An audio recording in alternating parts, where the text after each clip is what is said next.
name is Steve Hofford, and I'm owner and pharmacist of Magnolia Pharmacy. Want to thank you all for joining tonight to talk about methylene blue. I am not here to treat, diagnose, or cure any disease. The information tonight is strictly for your educational purposes, and if you do have questions about your health conditions and whether or not methylene blue would be good for you, highly recommend you talk to your healthcare practitioner about that. So talking about methylene blue, obviously got a big, nice blue background as far as that goes. Methylene blue actually was originally developed as a dye for blue jeans. It's one of those type things, as with many drugs, we start out with one thing and find out it does something else. Believe it or not, it was the first synthetic drug that was actually approved in the United States back in 1876. Couple of tidbits as a pharmacist that I found very interesting was it was used early as a placebo in a lot of drug trials, so that when they gave patients the methylene blue, they knew if they were taking it because it would discolor the urine to a blue color, and they would find out if they weren't taking it because it wouldn't discolor urine. Found that very interesting. Methylene blue, though, actually was first used in a lot of our military troops to treat malaria. Methylene blue, if you look at it as a derivative, it ends up being very chemically structured to many of our first malaria drugs, but it itself was actually used to treat malaria back in the late 1800s. Believe it or not, to this day, methylene blue is pretty much carried at every hospital. It's used for overdoses and poisonings of cyanide, carbon monoxide, and things like that. So every hospital is actually required to keep methylene blue in stock. Also, too, kind of as a side effect, when methylene blue is produced, it actually led into some of our first antipsychotic medications, some of the early antipsychotic medications for like schizophrenia, and some of our earlier nausea medications like chlorpromazine and promethazine were actually early derivatives of methylene blue. So found that kind of interesting in terms of the functions in terms of methylene blue and what it can do as far as that goes. The next big thing that I think is important to keep in mind with methylene blue is that it actually led to the development of other drugs. So keep that in mind, as even though it was an old drug, it actually led to many other drugs moving forward. So early uses of it actually was an antimicrobial activity, that it was used as a therapeutic dye. It was used for staining of cells. A lot of times, what's kind of unique about methylene blue, it typically goes to the part of the cell that's the most productive. We'll talk about that in a second. So it's great to use as a stain for type of cells. It also, as a dye, can show certain type of differentiation in cells and being able to look at those. It also, too, is used for some cancer chemotherapeutic uses. And it also has psychoactive uses for dementia and psychosis. Other clinical uses, and probably the big thing that actually methylene blue is approved for, is actually the therapy for methemoglobinemia. It's a condition where the red blood cells do not carry oxygen the way they should, and methylene blue can solve that problem. It's also used for septic shock. It's used for encephalopathies, ischemia, where poor blood flow is involved, and we're going to talk a lot about that because that's really how methylene blue works.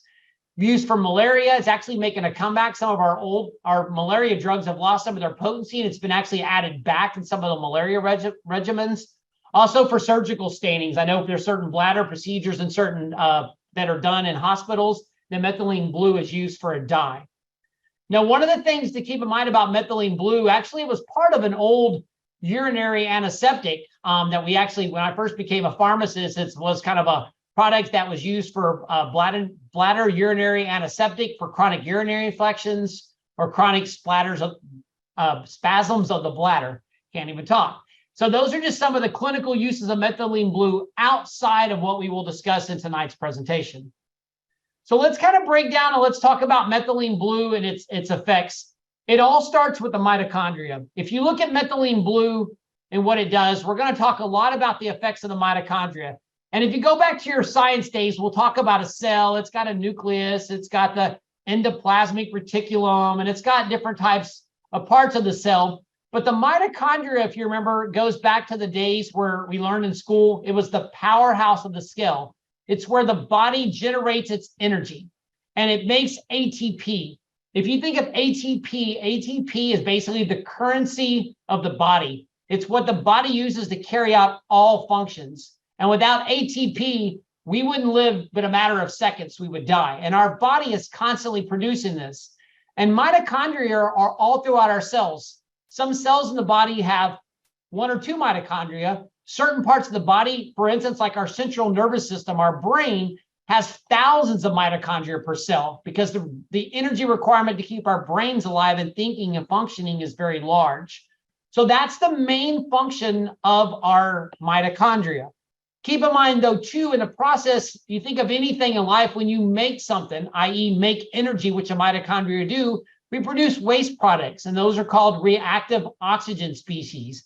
They can have a negative impact on the body in terms of causing disease, triggering our immune system and inflammation. So that's also a function of mitochondria.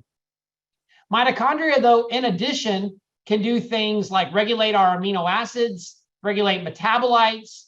It affects our neurotransmitter function. We'll talk about that. It can affect insulin secretion, and it also has an effect on how our body makes and stores lipids. But just keep in mind, within each of our cells, there's something called a mitochondria that makes energy. And we kind of got a little blow-up diagram to show that. Now let's talk about this. When our mitochondria are dysfunctional or dysregulated, we can have a lot of problems. Remember, we talked about it's where all the energy of the body goes on. And there are many things that can affect our mitochondria. And that's what's important when we talk about a wellness type about a health approach to taking wellness and healing. Our mitochondria become very important to that. If we look at many diseases nowadays, there's 2 things that kind of set up all disease. One is inflammation, and the other is mitochondrial dysfunction. So let's just talk about some of the things that can make our mitochondria not be as efficient as what they used to be. So the first thing is aging. So unfortunately, as with anything, whether it be our cars, whether it be other things, our mitochondria over time begin to break down. They don't function as well. They don't do as well. And with that said, aging can have a big impact on our ability to have energy. Think about how our brains work as we get older, how our muscle aches and pains happen as we get older. And all that has to do with this mitochondrial function beginning to decline as we age. Next thing is hormone imbalances. Our hormones are natural signals to the body to do certain things. And one of those things our bodies do when our hormones are out of balance is our mitochondria do not function as well.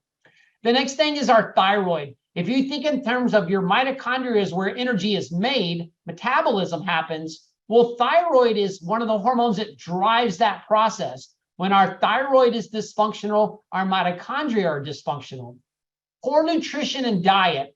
If you think about your diet, you eat a lot of carbohydrates, fats, and protein. And believe it or not, these fats and your carbohydrates are a lot of the initial fuel the body needs to drive the mitochondrial process. If we eat poor diets with poor carbohydrates and poor fats, our mitochondria don't operate as efficiently as what they should. Vitamin and mineral deficiencies. Many of us now, even if we try to eat the most healthy diet we can, the way our food is produced, we don't have the ability to get as many vitamins and minerals that we need. And there are vitamins and minerals that are very critical along the process of a mitochondrial function. And we'll talk about that in a second. Prescription medications. Believe it or not, there's a lot of prescription medications that make our mitochondria not work as well as what they should. So that's important. Infections, whether they be things as simple as a COVID virus infection, but also things like Lyme disease. We can have concurrent gingival infections, gum infections, underlying infections that we may not even realize, but these basically make our mitochondria less functionable. Toxins, heavy metals, toxins and heavy metals clog up this process of metabolism, and those can cause some problems. And there's a whole host of other things. But what I want you to realize is 2 things. One, mitochondria are essential for life. If we don't have them, we don't survive. But unfortunately, too, there are many things we do every day that can have an impact. And that's where Methylene Blue comes in. All of these items on this list we're talking about need to be addressed and worked on.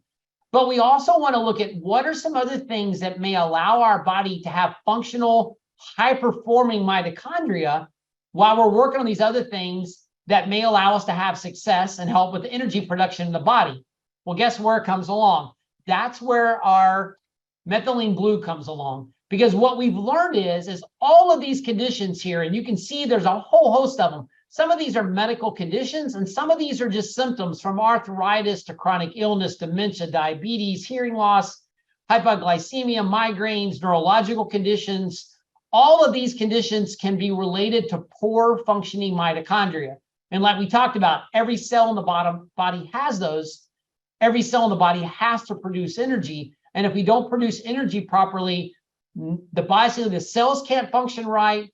Within the cells, the organ can't function right. And then outside of that, the body as a whole can't function right. So that's where Methylene Blue comes along. And we're going to dive into this a little bit. And I apologize. I want to kind of cover a lot of details. I don't want to bore you with details, but you really need to understand the science to understand why Methylene Blue works. What I think is really exciting, not only do we have a lot of patients on tonight, I have a lot of prescribers that are on tonight that want to learn about Methylene Blue. So we're going to kind of take a deeper dive to understand.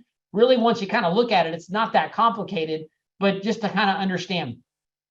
So within the mitochondria, if you look at it, it's kind of what Hal was explained to me. And I want to start out too, as we go into this data now, and tell you, I really want to thank two people tonight for our talk. One is Sarah Hover with PCCA. It's one of our companies that we have a great relationship, that we purchase a lot of our chemicals from, and our compounding. They're all about quality, just like us. A lot of the material tonight is from a talk that she gave several weeks back. I also want to give credit to Dr. Bean from the Frontline Care Group. He's a physician that did a lot of really great talks on Methylene Blue and the actual scientific mechanisms of how it works. And much of their information is included tonight. And I want to thank them. And I have a little slide at the end to also give that credit, but I want to bring that out. But if you look at the mitochondria, it's basically a double membraned organism that basically folds upon itself. And the reason it folds upon itself is each of these surfaces has a function. And the mitochondria is within this mitochondria is where cell production takes place. And the way I can best explain, or I heard it explained, it's like a purse within a purse. And the reason for that is, in a minute, we'll talk about that. But within this is where basically energy production occurs, ATP is produced, and throughout that, through this metabolism process, the side effects, or the kind of the discharge that happens, are what's called reactive oxygen species, or ROS, and those have a role in terms of needing to be cleaned up over time. So that's our mitochondria, to keep it pretty simple. So what I want to talk about is, up here in this drawing is a picture of what I just showed you. It's basically a cell membrane within a cell membrane, and it's got these folds upon itself. And all along the ridges in this, and this is kind of blown up diagram here below of this little square in the diagram, all down here within these cell walls are something that's called an electron transport chain. Big long word. Basically, it's how the mitochondria makes its energy. And then the other thing that's part of this electron transport chain is this called ATP synthase. And all this basically means is, to make it really simple, is this is how the body makes your ATP. And I'll kind of walk you through this process quickly, not to get into details, but I want you to understand, because you have to understand this to understand how Methylene Blue is going to work. So basically what happens is, when we eat food, when we eat basically carbohydrates and fat, our bodies make the fuel that drives this process. And that's this process down here. And through this process, if you think of it, it's nothing. Things are going to come in and things are going to come out. We eat food, and the food that we eat gives this electron transport chain the fuel that it needs to basically pump out electrons out of this inner membrane, if you look at the thing here, into this intermembrane space. So what happens is, you think about something. Let's use basically like a diagram in terms of what we do if we're going to try to create what's called a gradient. If we push something really, really far one way, which means if we fill this inner membrane space full of electrons, at some point there's so many electrons here in this space, the laws of physics and the laws of nature say, hey, we got to come back the other way. And what happens is, all of those electrons that have been pumped out here in this inner membrane space go through this gradient and come back through this ATP synthase. And if you think of it like a big turbine, it's over here spinning. So we pump things out, they come back in, and when they come back in, this ATP synthase begins to churn. And when it churns, every time it churns, it generates ATP. And like we talked about, ATP is the energy currency of the body. Without ATP, I couldn't give this talk. I wouldn't function but a second. I would be dead. Think about this. This goes on millions and millions of times per second in the body. So you have to think about how important this process is. So the basics of this process, once again, is we eat food. The body takes that food and generates a currency that works for this system. Our body then pumps out or pushes out electrons into this inner membrane space. That gradient, the excess amount of electrons that are produced, flows back through this ATP synthase. The turbine wheel spins, and on the backside, our body generates ATP. It's what we use to live. So keep in mind, through this process, electrons float from 1 to 2 to 3 to 4. But when that electron gets worked and used, once again, remember how we produce byproducts? We actually produce what's called these reactive oxygen species. And that's why we also have to have oxygen here. This is where the oxygen we breathe comes in. Our oxygen here can actually scavenge up these byproducts, and our body creates water. It actually makes water at this point. So the point is, this is this process that goes on and on and on throughout our processes to produce energy. So as we go along, just following the slides here, the cell membranes of the mitochondria are loaded full of enzymes. The big one that we're going to talk about for tonight is this electron transport chain. We got ATP synthase that makes ATP, and these are very sensitive in terms of how they work. Remember, these items here pump electrons into the inner membrane space, and then this gradient or this turbine produces ATP. Now, let's talk about the next process in this. With methylene blue, what happens is, in a normal functioning mitochondria, this process goes on, everything's happy. We produce enough byproducts, but not too many byproducts so that the body can clean those up. We make ATP, and the cycle repeats itself. But a couple different things can happen. When we have a tissue that does not, remember we talked about you have to have oxygen present down here to scavenge up these free radicals. You also have to eat good food. You also have to have, and the way that the body gets your nutrients to these cells is by something called nitric oxide. We've heard about that a lot. Nitric oxide dilates blood vessels. Well, why does it dilate blood vessels? It dilates blood vessels so that the body can carry blood to these cells so that we can get oxygen and nutrients. Remember, the nutrients down here are what drives this electron transport chain. Oxygen's what's needed to complete this process. And in a happy, wonderful, healthy cell, everything works great. But remember the list of things that I showed you that basically can affect our mitochondria? Well, one of those things can be basically an ischemic event. And what that means is that's a tissue that no longer gets enough oxygen to survive. You can think of things like heart attacks and strokes. More importantly, like we talked about, one of the cells or one of the organs in the body are the systems in the body that has thousands of mitochondria per cell is our central nervous system and our brain. And that's one of the things we're going to talk a lot about tonight, why methylene blue has such a tremendous impact on the brain and our neurocognitive function is because this process has happened in millions of times per second. Well, what happens is, if we don't have enough oxygen and we don't have enough nutrients, this process goes awry.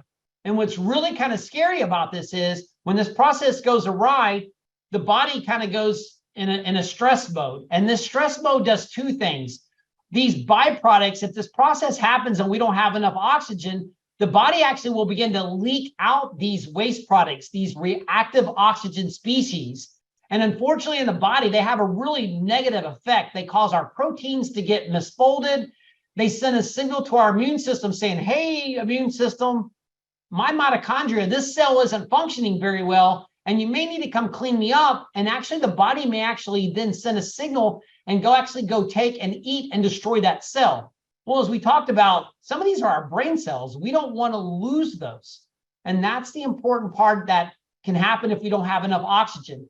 If we don't have enough nutrients, this cell don't produce enough ATP. That sends a signal to the body to say, hey, this cell's not doing what it should. Man, this cell is dysfunctional. The body then may say, hey, we need to send the immune system to clean that up.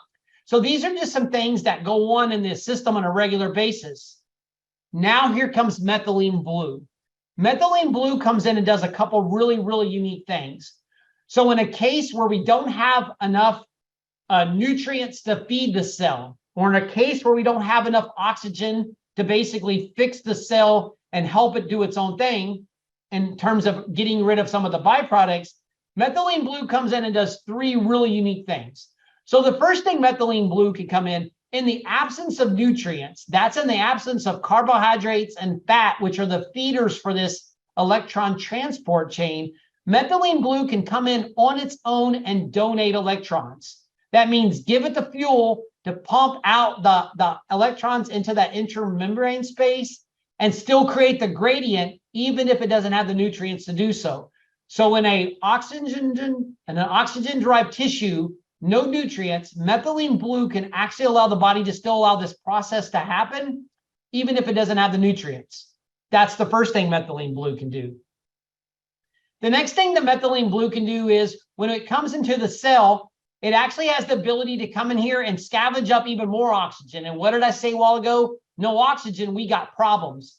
But when there's low oxygen, the body's pretty smart. Our cells have the ability to say, uh-oh, there's no oxygen. Methylene blue is taking even more of this oxygen. It sends a signal out to the body, and the body then has the ability to say, uh-oh, we need more nitric oxide. And what do we say nitric oxide does? Nitric oxide dilates the blood vessels to allow more oxygen and allow more nutrient to get to that cell. So that's a really unique benefit in terms of what methylene blue can do. It can actually stimulate the body to produce more nitric oxide to feed this cell and keep it healthy. The last thing that methylene blue does, it's really kind of unique. Methylene blue has the ability to take away, and it also has the ability to accept. Methylene blue can actually scavenge up. Remember those byproducts I told you, these reactive oxygen species, which send bad signals to the body? Methylene blue can actually scavenge up these reactive oxygen species and basically carry those away and pull those off, so the body doesn't think the cell is in danger or in stress and want to come take care of it. So those are three really unique mechanisms beyond other things that methylene blue can do that are really important in terms of the mitochondria and its function and how it works. And basically that's what my notes over here talk about in terms of its ability to allow this whole electron transport chain to work. It can actually take and get more oxygen to the tissues. And basically, it prevents the body from signaling that, hey, we need to clean up this cell and get rid of it. So I just want to kind of walk you through that again. I know it's a lot of information, but it's not more complicated. Remember, ischemic tissue with low oxygen creates mitochondrial damage. The mitochondria can't make as much ATP. We have lower energy. When we have low energy, more of these reactors and oxygen species escape. We have cell damage. The body responds. Methylene blue can donate and accept electrons. It can harvest O2 to the cell and bring more O2 and oxygen to the cell and nutrients because of nitric oxide production. It restores the dysfunctional ATP production. And by doing so, it doesn't allow the body to trigger inflammation because it thinks the cell's going to die. So let's talk about methylene blue. So it sounds like a really great chemical, but there's a lot of kind of nuances about it that have to be looked at. First of all, methylene blue is really unique because it has stimulatory beneficial effects at these low doses. But if we push really high doses, actually methylene blue can be very, very harmful to the cell. So I just want to stress that. And that's important. If you go to read studies, you need to look at what the dosing is. And we'll talk a little bit about that in a minute. For instance, one of the biggest conditions right now that methylene blue is noted for is what's called methemoglobinemia. Once again, it's where the body's red blood cells can't carry oxygen like they should. And we've already talked about how methylene blue can really do unique things with oxygen. Well, believe it or not, at really low doses, methylene blue can benefit this condition. But if you take a person with methemoglobinemia and you give them too much methylene blue, you'll actually make their red blood cells even more dysfunctional. So the dose is very important. And so keep that in mind in terms of whether you're looking at studies, doing research, reading stuff on the internet, talking to your prescriber. As a prescriber, it's important that we keep that in mind when we're doing dosing.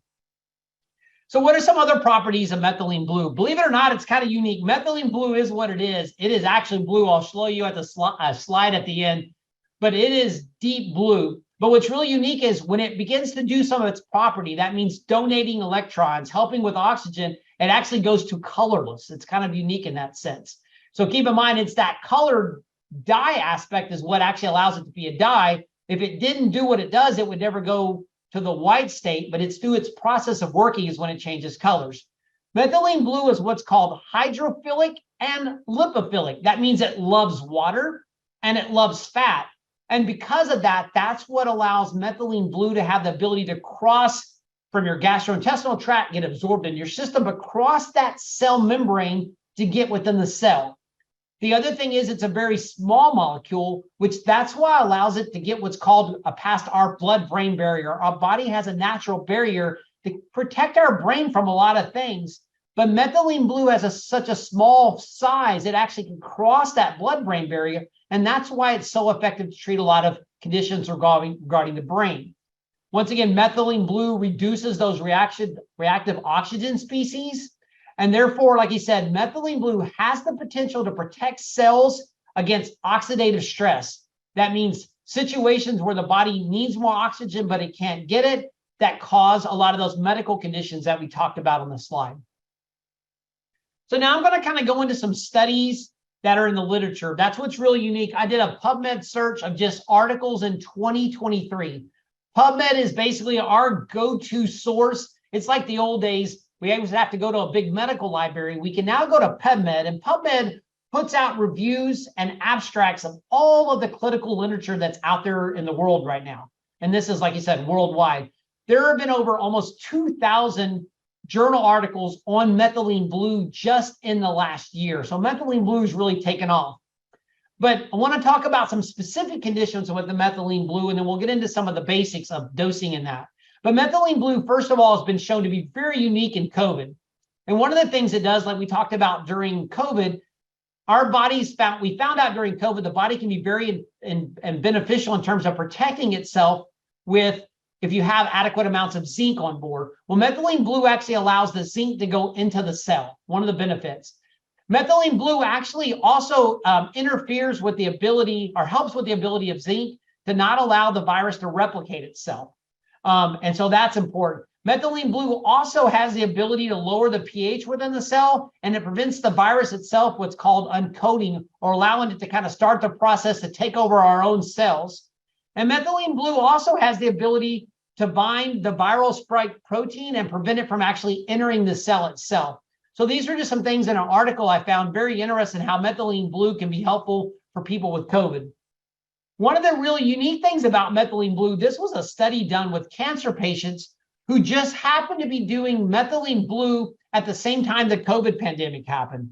And what they found was really interesting is when they look back at it, all of the patients that were on methylene blue for cancer, also none of them developed the influenza, the flu, or COVID at the same time, versus the ones that weren't on methylene blue, which I found that really interesting, which kind of tells methylene blue can potentially have a big benefit in terms of preventing COVID just because it's natural properties. And like he said, it talks really more about, this article does, about how methylene blue probably prevents actually the COVID actually from binding to the cells and starting the infection process. Found that very interesting. So that's some stuff with COVID and methylene blue. Alzheimer's disease. So keep in mind, methylene blue has been shown to attenuate the formation of the amyloid plaques. There's kind of two big things, and there's kind of two thoughts with Alzheimer's disease. We pretty much know on the wellness side, it's really an inflammatory driven process. And these amyloid plaques, which many of the commercially available drugs nowadays go after to target, it's really almost like we're really kind of trying to put some water on the smoke, and we're not going after the fire. But there's another aspect, which are these what are called tau proteins, where basically these proteins get misformed, and it's thought to be an inflammatory driven process. And the other thing that's thought to do with Alzheimer's disease, there's thought to be some neurotransmitter issues between our serotonin, our choline, and they can also play a part of the cognitive aspects of Alzheimer's disease. And some recent studies have shown that methylene blue may have a benefit in terms of our patients with Alzheimer's, in terms of improving the cellular function in the brain and its potential benefits for methylene blue and Alzheimer's disease. This was a really interesting article here that talked about methylene blue and its cognitive performance in patients. And I'll tell you about a lot of these studies. Many of these studies had humans involved, and a lot of these were rat studies, because some of the things that were done, we really don't want to perform on humans in terms of some of the benefit, but a lot of it has to do with doing some of these effects on rats and then actually looking at their brains afterwards and the benefits that occurred. But in terms of methylene blue in this study, we talked about that tau protein, which is these proteins that misform in the brain that are thought to drive some of the problems in terms of the brain's misfunction with Alzheimer's disease.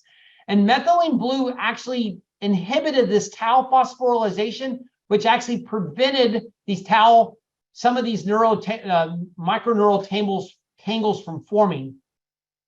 And with that said, it's really thought if these neural tangles happen, the body actually has the ability to come in with methylene blue. The methylene blue can tag these and actually allow the body to come in and clean up and scavenge up these misforming cells and allow the cells that are there to perform better. So once again, we don't really have a lot of great drugs on the market with methylene blue, but in terms of the cognitive function and what methylene blue for an Alzheimer's patient, it may show some benefit. This one I found really pretty interesting in terms of that goes. This one was a rat study, but basically this study it wanted to look at whether methylene blue, and I find this interesting as a wellness focused pharmacist, and I have a lot of practitioners on the night that are wellness focused. We have something that we talk a lot about, which is called leaky gut, and what you might call gastrointestinal hyperpermeability. And it's basically where, due to our diets and different things, our food and different things, the gut lining separates, and when that happens, we leak out what's called lipopolysaccharides. These are the cell walls off of the gram-negative bacteria in our gut. And unfortunately, these lipopolysaccharides, or I'm going to say LPSs, actually are great inflammatory triggers for the body. Anybody that does wellness understands this and is like, yes, I know exactly what you're talking about. It drives inflammation, and inflammation drives a whole host of other diseases. And I was looking at this article because it was kind of unique. They induced this LPS on these rats. And what they did is they allowed it, and we know what happens is when LPS hits the brain, it causes microglial inflammation. Microglial is basically our immune system of the brain. And when it gets cut on, it's hard to cut it off. And that's why when you think about it, if you eat a bad diet every day, you're cutting this on every day, and it leads to things like cognitive decline, confusion. You can't have good memory. It can cause headaches. It can cause enhanced aches and pains. And so what that said is they induced this in these rats. And then what was really neat is they gave methylene blue to these rats. And they looked at pro-inflammatory factors that are produced in the brain on these rats. And they actually found that methylene blue, when given to these rats that had this brain inflammation caused by this LPS, it resolved the neuronal inflammation. And it actually, the other thing about microglial inflammation, it's thought to lead to a whole host of cognitive issues in terms of depression, anxiety, could be schizophrenia, and a lot of psychiatric illnesses. And we actually saw in these rats, it reduced the LPS and some of the triggers that we know for these. And basically, it's thought, hey, we maybe want to look at methylene blue in the future to reduce neural inflammation to brain-related disorders that are related, whether it was LPS that drove it or other conditions that drive our brain's immune system to be hypersensitive. This one was really kind of neat. I know probably all of us on this call would like to have better memory or better sustained attention or memory retrieval. I have to thank Sarah Hover for this one. She sent me this one the other day. This one was really kind of unique, and this was actually done on humans. So what they did is they took and they looked at the sustained attention and memory enhancing potential within the brain, the parts of the brain where that occurs. And what they did is they administered methylene blue, and then they monitored the brain function before methylene blue and put the brain through some tasks. And then they monitored an hour later. And what was really kind of unique is that the methylene blue actually improved scores in terms of our short-term memory task recall and our memory retrieval. How often do you go through the day where you're like, oh, I can't think of that word, or it doesn't come out just right? And I've probably done that several times for this talk, so maybe I need methylene blue myself.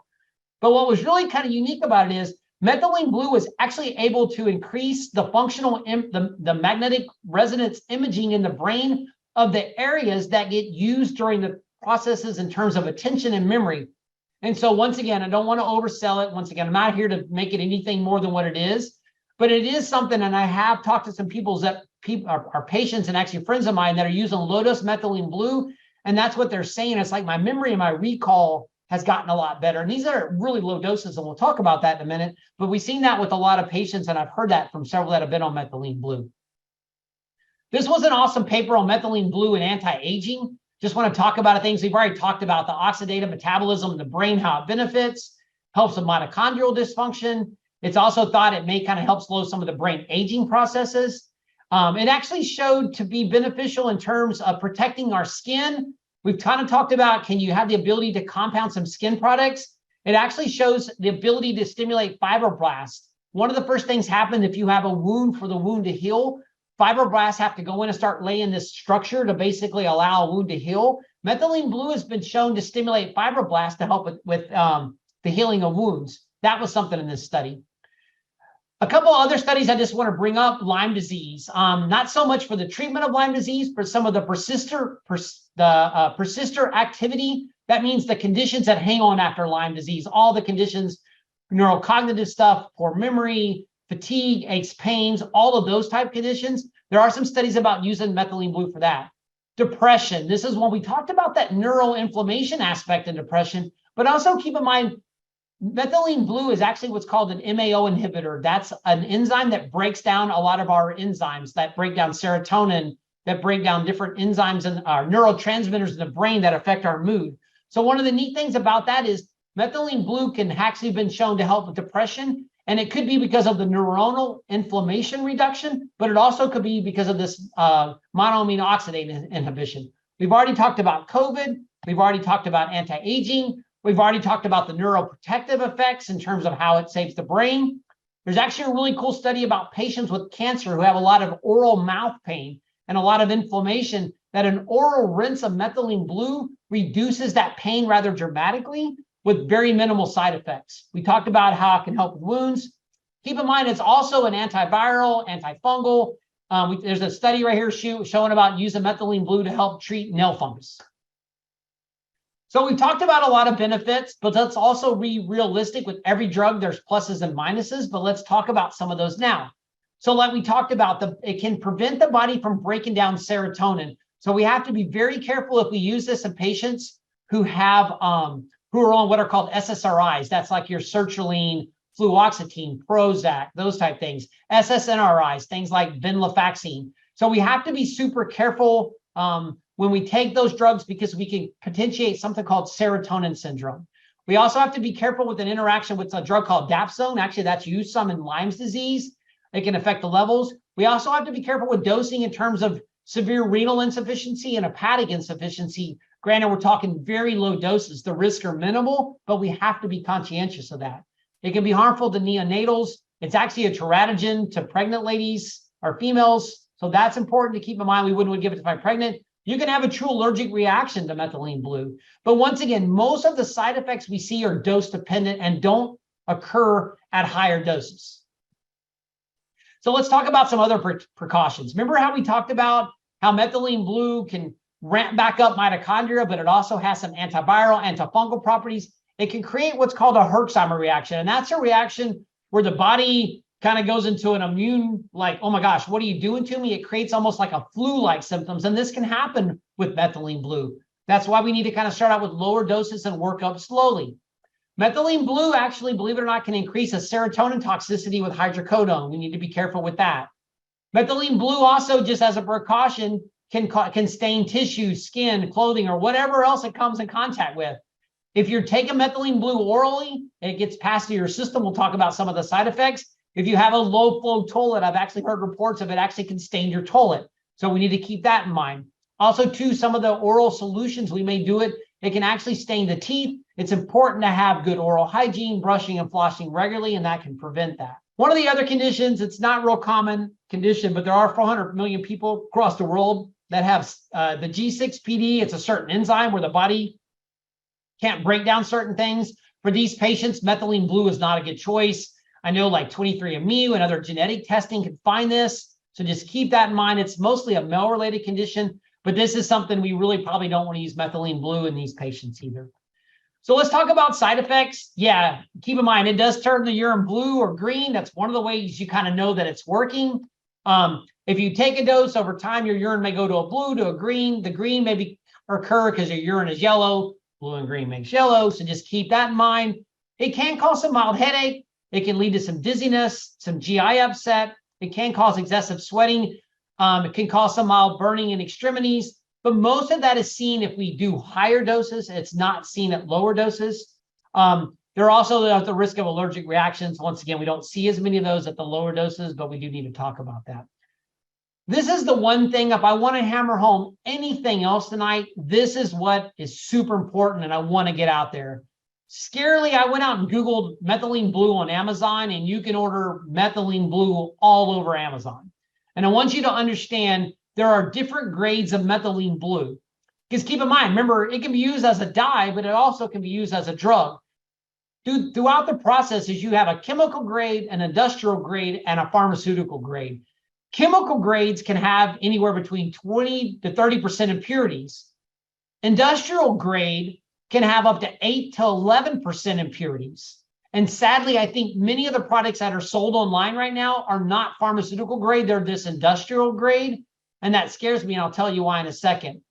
We at the pharmacy, one of the reasons we just started using or recommending methylene blue, we have the ability to get a pharmaceutical grade. If you'll look down here on the bottom, it shows its total impurities as less than 5%. That's a requirement of the chemical. The one we currently have actually has of less than 0.05%. These impurities are things like arsenic, aluminum, cadmium, and mercury, and lead. Remember how we talked about before? Your mitochondria can be dysfunctional if you have heavy metal toxicity. So how frightening is it to think you may be thinking something that you want to do to promote mitochondrial benefit, and you order a product that's loaded full of these heavy metals, you may be causing more harm than good. I can't stress that enough. Do not order a product offline. You don't know about the quality. You may be causing more harm than good.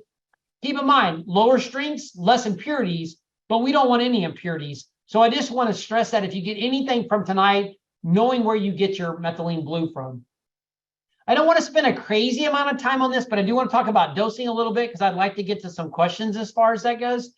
But when we talk about most of the dosing that's in the literature right now talks about doing a milligram per kilogram dosing, 0.5 to 4 milligrams.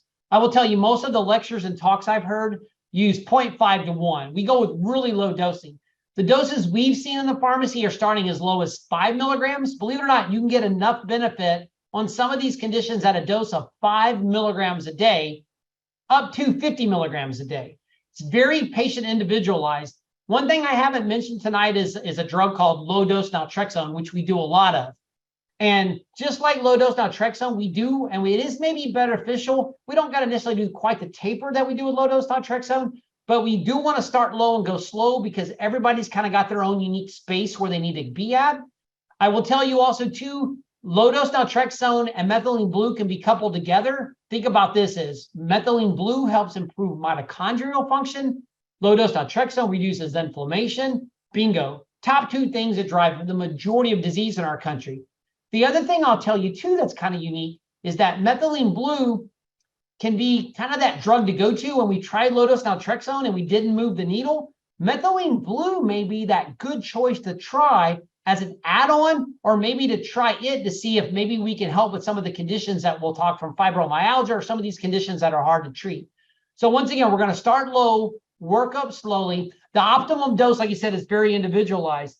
For the practitioners, methylene blue has about a 12-hour half-life, which means the dose you do today will stay in the system. Say if we go for like 5 half-lives, that's about 60 hours. So we're talking a couple days. It is excreted in the urine. And that's one of the unique things that makes methylene blue. It concentrates in the urine before the body excretes it. And that concentration in the urine can actually, that's what helps it available in the commercially available product to treat urinary tract infections. So instead of having to give these antibiotics all the time to treat UTIs or as a preventative, methylene blue can be given on a daily basis to keep that urinary tract in a good antiseptic level to prevent chronic urinary tract infections. Also, too, it's really important for good absorption. Methylene blue needs stomach acid. Taking it with food is important, but I also think about if you're going to spend money for methylene blue, that if you're on a bunch of acid blocker drugs, you may not see the full benefit. It may not get absorbed as well because it really needs that to get done. And methylene blue, just like low-dose naltrexone, can be cycled. We can take it at times when we need it. Let's say we've had a stroke and we want to try to repair that brain. And the quicker we can get this on board, the faster it works. There's also some thoughts about athletes who exercise to that oxidative stress part. Methylene blue may help re-energize that mitochondria to do things. So these are just some things to kind of keep in mind as far as that goes. There are also some thoughts about doing an oral solution to actually work the dose up slowly. We haven't been doing those. We've been doing mostly capsules, but I just want to show you what's out there so that you know. So before I kind of end tonight, I want to talk about a couple things. First, I wanted to say thank you to Sarah at PCCA, Sarah Hover. She's a pharmacist, great friend. A lot of the information I pulled tonight was from one of her talks. The other thing I want to talk about, like you said, Dr. Mobeen Saeed, he had a couple of different lectures. If you want to learn more about the science of methylene blue, all you got to do is go put in his name of methylene blue, and it goes into way more detail than I went in. But it's got some great information about methylene blue and the ability and how it actually works in the body, because that's what's important to me. I want the science behind things work. I don't really care anecdotal stuff's important, but I will tell you there's becoming more and more studies out, good quality studies showing about the benefit of methylene blue.